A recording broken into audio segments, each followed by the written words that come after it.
ಸಂಪೂರ್ಣ ನ್ಯೂಸ್ಗೆ ಸ್ವಾಗತ. ಮಣ್ಣಿನ ಮಗ ದೇವೇಗೌಡರು ಅಂದರೆ ಯಾರಿಗೆ ತಾನೇ ಗೊತ್ತಿಲ್ಲ. ಹರದನಹಳ್ಳಿಯಿಂದ ದೆಹಲಿಯ ಪ್ರಧಾನಿ ಪೀಠಕ್ಕೆ ಏರಿದ ಒಬ್ಬನೇ ಒಬ್ಬ ರೈತನ ಮಗ ಅಂದರೆ ಅದು HD ದೇವೇಗೌಡರು. ಕಾಂಟ್ರಾಕ್ಟ್ನಿಂದ ಕರ್ನಾಟಕದ ಮುಖ್ಯಮಂತ್ರಿ, ಅಲ್ಲಿಂದ ದೇಶದ ಪ್ರಧಾನಿ, ಯಾವ ಹೋರಾಟಕ್ಕೂ ಕುಗ್ಗದೆ ಬೆಳೆದು ನಿಂತ ಹಿರಿಯ ರಾಜಕೀಯ ಮುತ್ಸದ್ದಿ. ಇಂದು 93ನೇ ವಸಂತಕ್ಕೆ ಕಾಲಿಡ್ತಿರೋ ಮಣ್ಣಿನ ಮಗ ದೇವೇಗೌಡರ ಜೀವನ ಸ್ಫೂರ್ತಿದಾಯಕ. ಇಲ್ಲಿದೆ ಈ ಕುರಿತಾದ ಸ್ಪೆಷಲ್ ಸ್ಟೋರಿ, ಮಣ್ಣಿನ ಮಗ ಹುಟ್ಟುಹಬ್ಬ. ನಾನು ಭಾಗ್ಯ. ಮಣ್ಣಿನ ಮಗನಿಗೆ 93 ವಸಂತಗಳ ಹುಟ್ಟುಹಬ್ಬದ ಸಂಭ್ರಮ.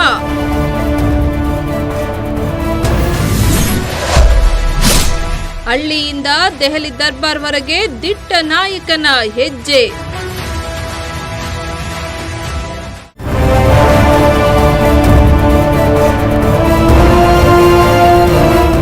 ಹೌದು, ಕರ್ನಾಟಕದ ಹೃದಯ ಗೆದ್ದ ಮಣ್ಣಿನ ಮಗ, ರೈತರ ಧ್ವನಿ ಅಂದರೆ SD ದೇವೇಗೌಡ.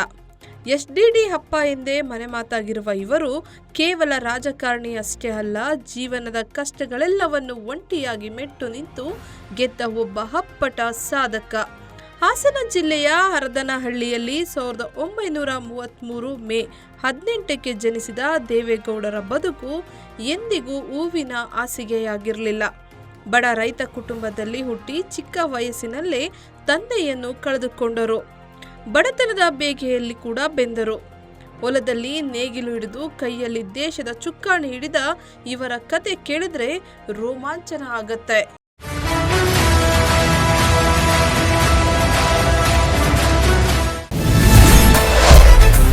ಕಾಂಟ್ರಾಕ್ಟ್ನಿಂದ ಕರ್ನಾಟಕ ಮುಖ್ಯಮಂತ್ರಿವರೆಗೆ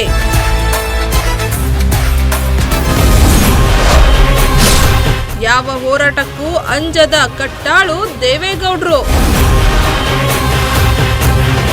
BS ಯಡಿಯೂರಪ್ಪ ಹಕ್ಕಿಗಿರಣಿಯಲ್ಲಿ ಗುಮಾಸ್ತನಾದರೆ ದೇವೇಗೌಡರು ಕಾಂಟ್ರಾಕ್ಟ್ ಆಗಿ ಬದುಕು ಕಟ್ಟಿಕೊಂಡವರು.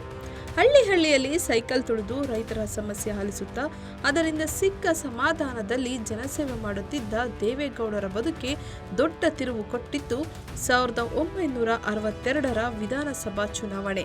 ಹೊಳೆನರಸೀಪುರದಿಂದ ಸ್ವತಂತ್ರ ಅಭ್ಯರ್ಥಿಯಾಗಿ ಗೆದ್ದು ವಿಧಾನಸಭೆ ಪ್ರವೇಶ ಮಾಡಿದ್ರು. ಅಲ್ಲಿಂದ ಹಿಂತಿರುಗಿ ನೋಡಲೇ ಇಲ್ಲ. 1983ರಲ್ಲಿ ಜನತಾ ಪಕ್ಷದಿಂದ ಗೆದ್ದು ರಾಮಕೃಷ್ಣ ಹೆಗಡೆ ಸಂಪುಟದಲ್ಲಿ ಲೋಕೋಪಯೋಗಿ ಮತ್ತು ನೀರಾವರಿ ಸಚಿವರಾಗಿದ್ರು. ವಿಧಾನಸಭೆಯಲ್ಲಿ ಒಂಟಿ ಸಲಗದಂತೆ ಹೋರಾಡಿದ ದೇವೇಗೌಡ ಸದನದಲ್ಲಿ ರೈತರ ಘೋಷಿತರ ಕಾವೇರಿ ನೀರಿನ ಧ್ವನಿಯಾದ್ರು. 1994ರಲ್ಲಿ ಜನತಾ ದಳದಿಂದ ಗೆದ್ದು ಕರ್ನಾಟಕದ 14ನೇ ಮುಖ್ಯಮಂತ್ರಿಯಾಗಿ ಪ್ರಮಾಣ ವಚನ ಸ್ವೀಕರಿಸಿದ್ರು.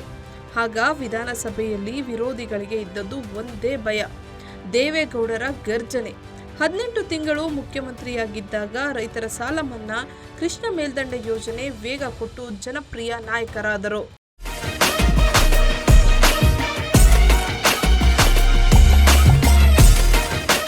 ಇಂತಹ ಒಂದು ರೋಚಕ ಹಾಗೂ ಅಷ್ಟೇ ಐತಿಹಾಸಿಕ ವಿಷಯವನ್ನು ಇಡೀ ದೇಶವೇ ಕಂಡಿದೆ.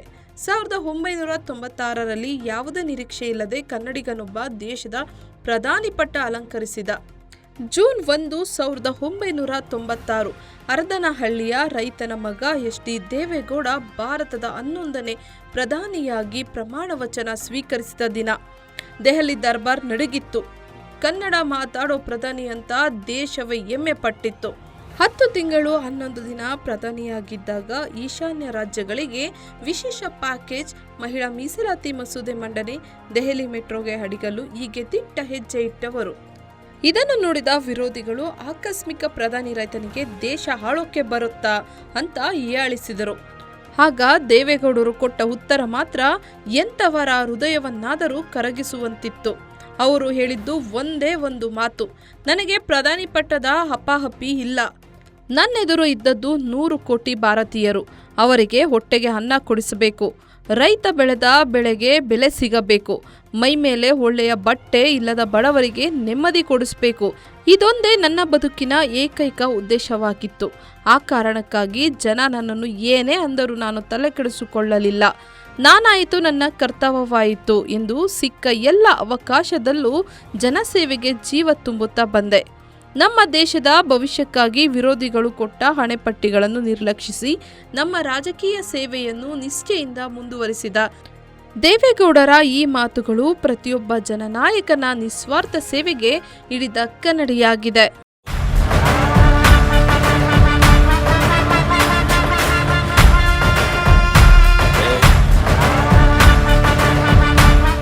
ದೇವೇಗೌಡರು ಪ್ರಧಾನಿ ಪಟ್ಟ ಕಳೆದುಕೊಂಡರೂ ಜನರ ಮನಸ್ಸಿನ ಪಟ್ಟ ಕಳೆದುಕೊಳ್ಳಲಿಲ್ಲ. 1998ರಲ್ಲಿ ಲೋಕಸಭೆ ಚುನಾವಣೆಯಲ್ಲಿ ಸೋತರು.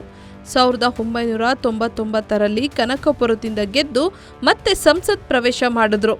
6ನೇ ಬಾರಿ ಶಾಸಕರಾಗಿ, 4 ಬಾರಿ ಲೋಕಸಭಾ ಸದಸ್ಯರಾಗಿ, 1 ಬಾರಿ ರಾಜ್ಯಸಭಾ ಸದಸ್ಯರಾಗಿ, 1 ಬಾರಿ ಮುಖ್ಯಮಂತ್ರಿಯಾಗಿ, 1 ಬಾರಿ ಪ್ರಧಾನಿಯಾಗಿ ಸುಮಾರು 60 ವರ್ಷಗಳ ಕಾಲ ಸಕ್ರಿಯ ರಾಜಕಾರಣದಲ್ಲಿ ಎಚ್.ಡಿ. ದೇವೇಗೌಡರು ತಮ್ಮ ಛಾಪು ಮೂಡಿಸಿದ್ದಾರೆ. ಸಂಘಟನೆ ಮತ್ತು ಜನಸೇವೆಯಲ್ಲೂ ತಮ್ಮ ಚಟುವಟಿಕೆಗಳನ್ನು ಹರಡಿಸಿಕೊಂಡವರು ದೇವೇಗೌಡರು. ಜಾತ್ಯತೀತ ಜನತಾದಳ ಕಟ್ಟಿ 2 ಬಾರಿ ರಾಜ್ಯದಲ್ಲಿ ಅಧಿಕಾರಕ್ಕೆ ತಂದುಕೊಟ್ಟರು.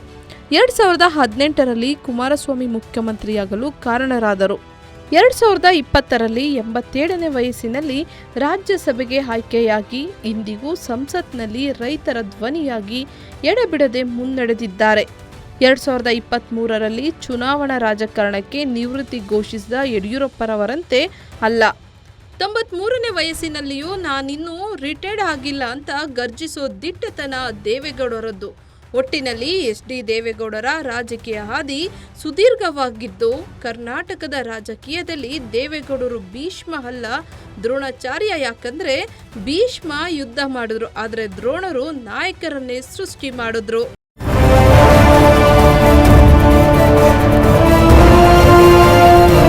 ಅಂದು ಹರದನಹಳ್ಳಿಯ ಹೊಲದಲ್ಲಿ ನೇಗಿಲಿಡುತ್ತಿದ್ದ ಅದೇ ದೇವೇಗೌಡರು ಮುಂದೆ ತಮ್ಮ ಅದ್ಭುತ ಸಂಘಟನೆ ಮತ್ತು ಹೋರಾಟದಿಂದ ದೇಶದ ಪ್ರಧಾನಿ ಪಟ್ಟವನ್ನು ಅಲಂಕರಿಸಿದ್ರು.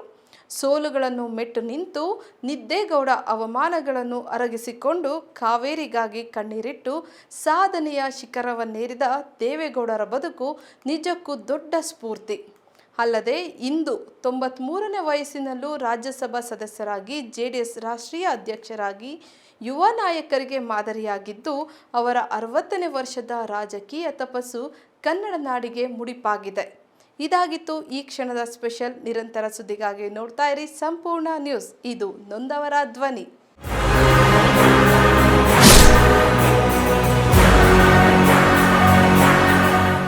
ಸಂಪೂರ್ಣ ನ್ಯೂಸ್. ಇದು ನೊಂದವರ ಧ್ವನಿ.